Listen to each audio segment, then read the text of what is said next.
Hey guys, welcome back to another Did You Know video where I'm going over several new gameplay mechanics or features that were added to Battlefield 6 with the latest update. Today's video is also sponsored by EA, so thanks for this opportunity. And we get right in with a new keybind that we got for mouse and keyboard, but also for controller. And this will allow you to bring up your melee weapon much faster and with a simple toggle of a button instead of holding it. Because before the update, you always had to hold the melee button if you wanted to switch over to the knife or to the hammer. And if you only toggled the button, the melee weapon was just brought up briefly. But now when you head over to the settings and either go to mouse and keyboard or controller and then infantry keybinds and scroll down to weapons and equipment, here you will find a new option that is called switch to melee. And when you bind it to a key or button, you can bring up the melee weapon with one toggle of this button.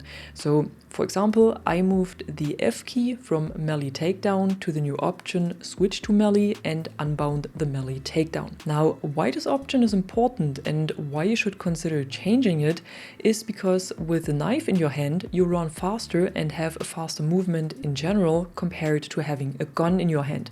And this comes in handy when you try to move fast from cover to cover or when you try to get away from enemy fire. And especially in the Battle Royale mode RedSec, this is pretty useful, but also in the multiplayer modes.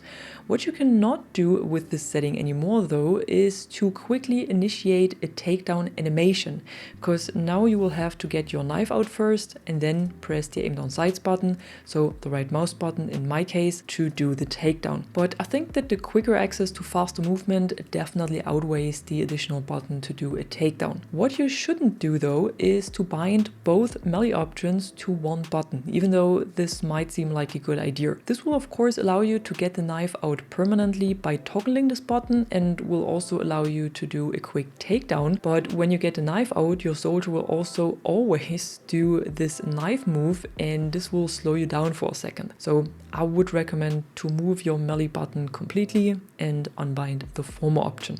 And another addition to the settings that was made is for controller players, because when you go to controller and then control settings and scroll down to movement, you can now find an option that is called stick forward sprint. And when set to on, this allows you to sprint automatically when the control stick is pushed fully forward and you don't need to press an additional button anymore to get into the sprint. This is an option that is definitely useful when you sprint a lot, but keep in mind that it also gives you a little less control over your movement and when you want to initiate a sprint. It only starts sprinting when you press the stick all the way forward though, so if you only move it forward a little bit, you will still only walk, and when you move it backwards a little bit, you start walking again. So it might be an option that is worth testing out, especially if you use it in other games as well. When enabled, the option also brings up another setting where you can fine-tune the time you need to push the stick forward before the sprint starts. However, this setting is not working, at least not for me. I can't set it to any other value than 0, so probably something that needs to be fixed in a future update. And the last one for the settings is more of a fix instead of a completely new feature, because with a former update we already got the option to mute music in menus that you can find under audio and configuration, but unfortunately it didn't work.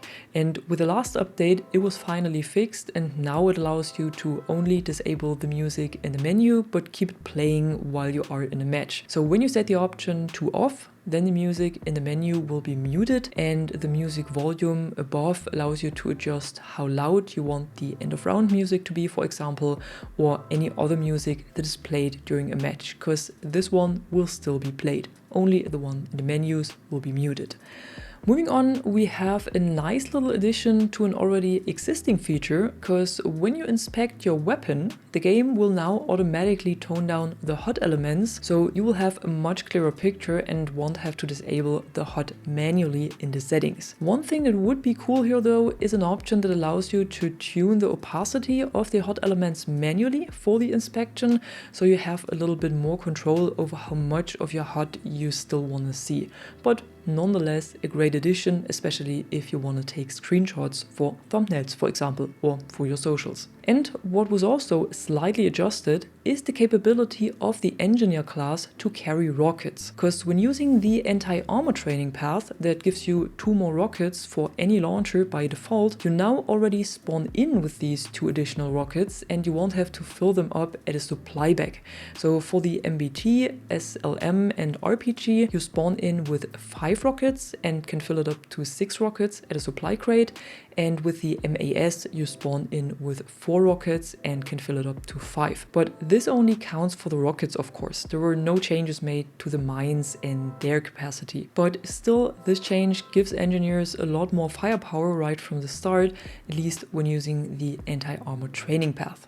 Next up, there is a completely new addition to the game that you can find on some maps in multiplayer, but also in Gauntlet and RedSec, and these are battle pickups. If you played Battlefield 4, you might be familiar with this feature already, but if not, battle pickups are very rare and powerful weapons that spawn at random locations across the map, at least in multiplayer and in Gauntlet, and everyone can simply pick them up and then use them for as long as they have ammunition. The pickups that were added to the game with the last update are the minigun and the Rorsch Mark II railgun, and both have a very limited ammo pool but can be a lot of fun to use. The railgun can be used against infantry and all kinds of vehicles and structure, but needs quite some time to load up, while the minigun is most effective against infantry and light vehicles but has a very high rate of fire, so you will pump down your ammunition pretty quick. If you want to find those pickups, look out for this icon here on the minimap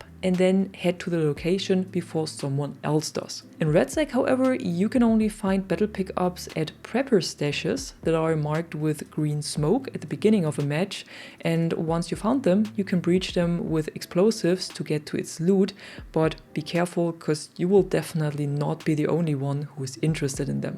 And what we got as well in RedSec, at least for a few hours, are mobile redeploy beacons that allowed you to respawn your squad mates at any location on the map and not only at the stationary redeploy beacons. You could find them in ambulances and rare crates, but also got them as rewards from missions. However, it seems like they were already removed again, because after playing several hours, I was not able to find them anymore, and I heard from others that it was the same for them, which is also the reason why I had to use the gameplay of another creator to show them. So thanks a lot to Otter for providing the gameplay here. I still kept the gadget in this video because I think it will be added back in with a future update, and it just came in too early and was not supposed to be there yet. But I think it will not take very long before they add it back in, so you can already get a glimpse of what you can expect in RedSec soon. But what is definitely new in RedSec, or was at least revamped, are the weapon upgrades, and here their paths are now much clearer in their pros and cons. It's easier to see what kind of effect each upgrade has and also which rarity you will be after the upgrade. And they also added new paths and attachments for these weapon upgrades, for example suppressors that are now available for most weapons. But we're still not done with the new features yet, because we also got some new additions to Portal. Here you can now find an actual sandbox map that allows you to build your own experiences with the spatial editor without having to build it on top of the existing Battlefield 6 maps. The sandbox map is based on the Siege of Cairo environment and is a flat sandy desert with no existing structures, so this could be a huge playground for everyone who's very creative and always wanted to create their own maps.